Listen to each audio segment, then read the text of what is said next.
Friends, आज मैं आपके लिए बहुत अच्छा सा टॉपिक लेकर आया हूं जिसका नाम है चतुर्भुज, जिसको इंग्लिश बोलते हैं क्वाड्रिलेटरल्स। तो आज हम लोग क्वाड्रिलेटरल्स के बारे में अध्ययन करेंगे अच्छे से। तो चलिए जानते हैं चतुर्भुज होता क्या है। और पहले नंबर हम लोग जानेंगे आयत के बारे में। चलिए हम लोग जानेंगे आयत क्या होता है। इसका पहले हम लोग डिफिनेशन जान लेते हैं कि आयत की इंग्लिश बोलते हैं राइट एंगल्स। क्या बोलते हैं? राइट एंगल्स बोलते हैं। तो चलिए हम लोग देखते हैं इसका डिफिनेशन क्या होता है कि किसी चतुर्भुज के आमने सामने की जो भुजा होती है वो बराबर हो तो वो क्या कहलाती है? आयत कहलाती है। और प्रत्येक कोण क्या होना चाहिए? 90 अंश का होना चाहिए, तभी वो आयत कहलाएगा। तो देखिए ये आमने सामने क्या है? भुजा बराबर है। मैंने एक चित्र दर्शाया है, उस फिगर को देख लेते हैं। किसी ये एक प्रकार चतुर्भुज है। चतुर्भुज क्या होता है कि चार रेखा खंडों से घिरी हुई आकृति को हम क्या बोलते हैं? चतुर्भुज बोलते हैं। अगर आप डिफिनेशन नहीं जानते तो आप जान लीजिएगा चतुर्भुज क्या होता है कि चार रेखा खंडों से घिरी हुई आकृति को हम क्या कहते हैं? चतुर्भुज कहते हैं। तो इसके अंतर्गत हम लोग क्या जानेंगे? आयत की जानेंगे। तो आयत होता क्या है मैं आपको यहाँ डिफाइन करता हूं। तो यहाँ देखिए कि जिस चतुर्भुज के आमने सामने क्या हो? भुजा बराबर हो। देखिए ये भुजा इसके बराबर हो और ये भुजा किसके बराबर हो? इस भुजा के बराबर हो। और प्रत्येक कोण क्या हो? 90 डिग्री का हो। प्रत्येक कोण क्या हो? 90 डिग्री का हो। तो वो हमारा क्या कहलाता है? आयत कहलाता है। तो ये आपको बात समझ में आई?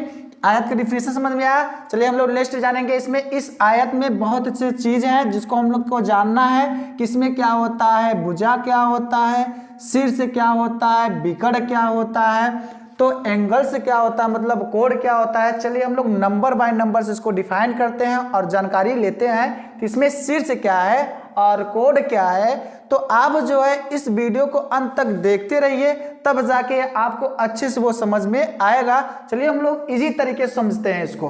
तो यहाँ पहले हम लोग जानते हैं भुजा। क्या जानेंगे? भुजा। फर्स्ट नंबर क्या जानेंगे? भुजा। भुजा इंग्लिश में क्या बोलते हैं? साइड। क्या होता है? साइड। तो यहाँ देखिए साइड क्या होता है इसमें हम लोग जान लेते हैं। भुजा क्या है हमारा? A B. क्या है? ए बी हमारा भुजा है। तो यहाँ हम लोग लिख सकते हैं क्या? A B. ए बी हमारा क्या होता है? भुजा होता है। बी सी हमारा क्या होता है? भुजा होती है। और क्या होता है? सी डी हमारा क्या होता है? भुजा होता है। और क्या है? ए डी मतलब डी ए हमारा क्या होता है? भुजा होता है। तो पहला नंबर हमको पता ये चला भुजा क्या है, आपको मैंने यहाँ डिफाइन किया। तो आप चलिए तो नेक्स्ट हम लोग जानेंगे, सेकेंड नंबर जानेंगे। क्या जानेंगे कि शीर्ष। क्या जानना है हमें? शीर्ष क्या होते हैं? शीर्ष को इंग्लिश बोलते हैं वर्टेक्स। क्या बोल देंगे? वर्टेक्स क्या होता है? देखिए ए बी सी डी ये हमारे क्या होते हैं? एक प्रकार के शीर्ष भी होते हैं। तो देखिए ए बी सी डी। तो अगर आपसे पूछा जाए कि आयत में कितने भुजा होते हैं, कितने शीर्ष होते हैं, तो आप बता सकते हो आयत में 4 भुजा होते हैं और 4 शीर्ष होते हैं। चलिए हम नेक्स्ट हम लोग देखेंगे क्या। अब जानना यह है कि कोण क्या होते हैं। थर्ड फॉर्म जानेंगे कोण के बारे में। कोण क्या होता है? कोण को इंग्लिश बोलते हैं एंगल। क्या जानेंगे? एंगल। चलिए एंगल से बात करते हैं। आपको शीर्ष भी पता चला और भुजा भी पता चला। अब हम लोग कोण की बात करते हैं। कोण क्या है? A B C D. तो यहाँ हम लिख सकते हैं angles A comma angles B comma angles C comma angles D. तो एंगल्स को हम इस चिन्ह से दर्शाते हैं। तो आपको ये ध्यान दीजिएगा कि एंगल्स क्या है? एंगल्स ए, एंगल्स बी, एंगल सी और एंगल्स डी। तो ये हमारे क्या होते हैं? कोण होते हैं। आयत के हमारे कोण होते हैं। तो मैंने आपको बताया आयत के प्रत्येक कोण कितने अंश को होते हैं? 90 डिग्री के होते हैं। तो यहाँ हम लोग लिख सकते हैं क्या कि एंगल्स ए बराबर एंगल्स बी बराबर एंगल सी बराबर एंगल्स डी बराबर क्या कर सकते हैं? 90 डिग्री कर सकते हैं। ये आपको पता चला कि आयत के प्रत्येक कोण जो होता है 90 डिग्री का होता है। मैंने यहाँ डिफाइन किया है और दिखाया भी है। तो यहाँ मैंने लिख सकता हूँ। तो एक और जान लीजिएगा कि आयत के अंत सभी कोणों का योगफल, अंदर जितने भी कोण है और सभी का अगर कोण की बात कर रहा है, इसका योग जो होता है कितना होता है? 360 होता है। तो यहाँ हम लोग लिख सकते हैं, इसलिए यहाँ हम लोग दर्शा सकते हैं क्या कि angles A plus angles B plus angle C plus और एंगल्स क्या हो जाएगा? डी बराबर कितना हो जाएगा? 360 अंश होता है। इसको ऐड कर लीजिएगा तो कितना आएगा? 360 60 होता है। तो यहाँ हम लोग देख सकते हैं कि अब आगे चलते हैं, नेक्स्ट हम लोग जानेंगे कि इसमें विकर्ण क्या होते हैं। इसमें फाइंड करना है, विकर्ण के बारे में जान लेते हैं। तो यहाँ हम लोग चौथा नंबर जानेंगे विकर्ण। क्या जानेंगे? विकर्ण। विकर्ण को इंग्लिश बोलते हैं डायगोनल। डायगोनल, ठीक। तो डायगोनल्स क्या होते हैं? देखिए आयत में दो विकर्ण होते हैं। विकर्ण हमारी बात करते हैं, AC हमारा क्या होता है? ये विकर्ण होता है। क्या AC हमारा क्या है? विकर्ण। यहाँ लिख सकते हैं AC हमारा विकर्ण होता है। और क्या है? BD कहो या DB कहो, ये हमारा क्या होता है? विकर्ण। यहाँ लिख सकते हैं DB, हम लोग लिख सकते हैं, यहाँ DB लिख देते हैं, DB। ये हमारे क्या होते हैं? विकर्ण होते हैं। तो देखिए आयत के जो विकर्ण भी होते हैं ना, एक दूसरे के बराबर भी होते हैं। क्या होते हैं?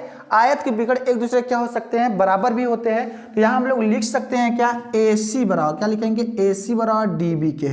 तो ये आपको समझ में आया कि आयत के जो होते हैं विकर्ण एक दूसरे क्या होते हैं? बराबर होते हैं। तो यहाँ देखिए आपको क्या एक समकोण त्रिभुज भी दिखाई दे रहा है। इस आयत में एक समकोण त्रिभुज नहीं, दो समकोण त्रिभुज है।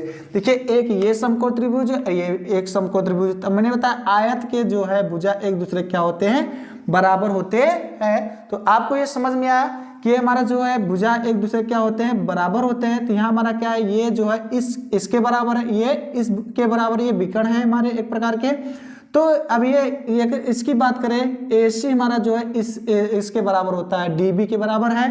तो यहाँ हमारा एक तरीके से यहाँ देखिए आयत के विकर्ण, यहाँ एक हम लोग पॉइंट जान लेते हैं। आयत के विकर्ण जो है एक दूसरे को समद्विभाजित करते हैं, समद्विभाजित करते हैं। तो यहाँ देखिए आयत के विकर्ण जो है, देखिए AC जो है DB क्या करता है? समद्विभाजित करता है, अर्थात काटता है किस बिंदु पर? O बिंदु पर काटता है। तो यहाँ हम लोग लिख सकते हैं क्या कि यहाँ एक आयत दिख रहा है, मतलब सॉरी यहाँ एक क्या दिख रहा है आपको? आयत दिख रहा है। इस आयत में देखिए एक दो त्रिभुज दिख रहे हैं, ये भी त्रिभुज, ये भी त्रिभुज है। यहाँ से देखो तो ये भी त्रिभुज है, ये भी त्रिभुज बनेगा। तो इसमें 4 त्रिभुज भी बन सकते हैं। तो यहाँ हमें पहले देखना है सभी त्रिभुज एक दूसरे के बराबर ही होंगे। तो यहाँ देख सकते हैं कि एक आयत, इसको हम डिफाइन कर सकते हैं दोनों को, तो दो ही डिफाइन करना है। तो यहाँ देखिए AC बराबर क्या लिखा है? DB के। तो हम लोग लिख सकते हैं क्या कि ये समकोण त्रिभुज दिख रहा है कि नहीं दिख रहा है? देखिए ACB एक समकोण त्रिभुज दिख रहा है इसमें आयत में।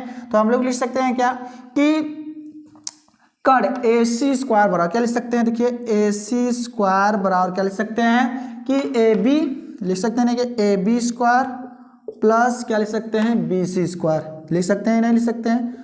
तो BC स्क्वायर, तो ये हमारा लिख सकते हैं, यहाँ हम लोग लिख सकते हैं। तो एक बात देखिए कि ये क्या होते हैं कि समकोण त्रिभुज, एक आपको डिफाइन करता है समकोण जो त्रिभुज होता है कि समकोण त्रिभुज दो भुजाओं के वर्गों का योग तीसरी भुजा के वर्ग के बराबर होती है। अर्थात इसमें सबसे बड़ी भुजा क्या होती है? कर्ण होती है।